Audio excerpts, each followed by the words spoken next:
आपको कैसा लगेगा यदि आप 15 इंच का गोला टिश्यू पेपर के एक टुकड़े पर दागे और वह वापस आकर आपको लगे?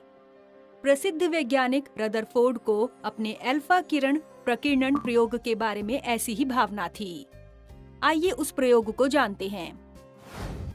हमारा उद्देश्य है परमाणु की संरचना को समझने के लिए रदरफोर्ड द्वारा प्रस्तावित प्रयोग का अध्ययन करना, प्रयोग द्वारा निकाले गए निष्कर्षों और नाभिकीय विमाओं के अनुमान पर चर्चा करना।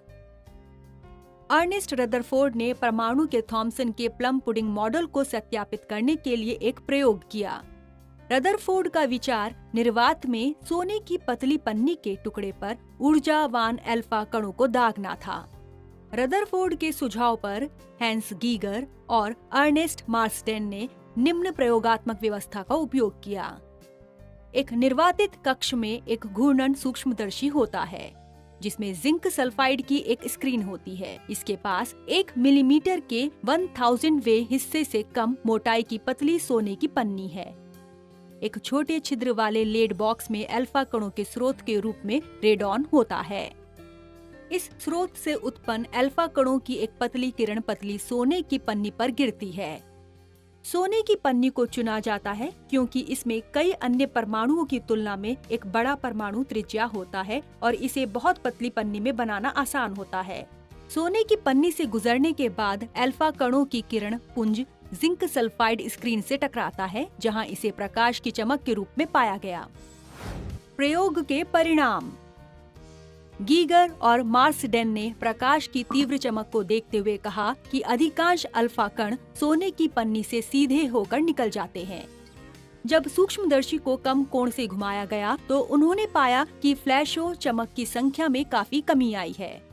हालांकि जब सूक्ष्मदर्शी को बड़े कोणों से घुमाया गया तो आश्चर्यजनक रूप से तब भी कुछ चमक देख सकते थे जब सूक्ष्मदर्शी पन्नी स्रोत के एक ही तरफ स्थित था। दिए गए समय अंतराल में विभिन्न कोणों पर फैले हुए अल्फा कणों की कुल संख्या का एक प्रारूपिक ग्राफ दिखाया गया है। चर्चा। अल्फा कण का भार इलेक्ट्रॉन का लगभग 8000 गुना होता है और अल्फा कण v = 2 × 10⁻⁷ मीटर पर सेकंड वेग से गति करते हैं। रदरफोर्ड ने माना कि अल्फा कणों और परमाणु के बीच लगने वाला एकमात्र बल कूलम्ब विद्युत प्रतिकर्षण था। पीछे की ओर प्रकीर्णन इंगित करता है प्रतिकर्षण बल अधिक शक्तिशाली होना चाहिए। यह बल लग सकता है यदि धनात्मक आवेश पूरे परमाणु में फैलने के बजाय इसके केंद्र में केंद्रित हो। इसके अलावा हजारों अल्फा कण बिना अधिक विचलन के गुजरे हैं, इसलिए यह भारी द्रव्यमान बहुत कम मात्रा में स्थित होना चाहिए और परमाणु में शेष स्थान खाली होना चाहिए। इसलिए रदरफोर्ड के प्रयोग ने थॉमसन के प्लम पुडिंग मॉडल को स्पष्ट रूप से खारिज कर दिया।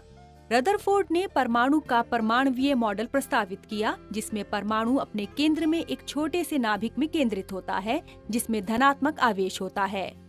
इसका लगभग सारा द्रव्यमान इस नाभिक में केंद्रित होता है और इलेक्ट्रॉन कुछ दूरी पर स्थित होते हैं। नाभिक और अल्फा कणों के बीच विद्युत प्रतिकर्षण इन कणों को नाभिक के अधिक निकट आने से पहले ही विक्षेपित कर देता है। रदरफोर्ड ने विभिन्न कोणों से विक्षेपित अल्फा कणों की संख्या के लिए एक व्यंजक व्युत्पन्न किया। tan θ/2 = Ze² 2πε0 MbV02। यहाँ थीटा = विक्षेपण का कोण, V0 = आपतित अल्फा कणों का प्रारंभिक वेग, जिसका मतलब है V0 = 2 × 10⁻⁷ मीटर्स पर सेकेंड।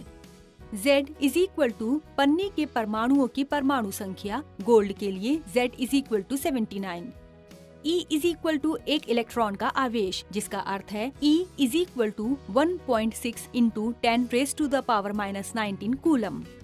ε0 = मुक्त स्थान का परावैद्युतांक, यहाँ ε0 = 8.85419 × 10⁻12 फैराड्स पर मीटर और B = यह प्रभाव प्राचल जो नाभिक और अल्फा कण के वेग सदिश के बीच लंबवत दूरी है। समीकरण द्वारा हम कह सकते हैं b का मान जितना कम होगा, अल्फा कणों का विक्षेपण कोण उतना अधिक होगा और इसके विपरीत भी ऐसा होगा। यह न्यूनतम दूरी r0 जहां तक आपतित अल्फा कण परावर्तित होने से पहले नाभिक तक पहुंचते हैं, निकटतम पहुंच दूरी कहलाती है। इसे निम्न प्रकार दिया जाता है: r0 = ze² by πε0 mv02। Rutherford ने माना कि नाभिक की त्रिज्या नाभिक से निकटतम पहुंच की दूरी की तुलना में कम होती है। उनके द्वारा प्राप्त परमाणु त्रिज्या का अनुमान गोल्ड के नाभिक के लिए r = 4.1 × 10⁻⁻14 मीटर के बराबर था।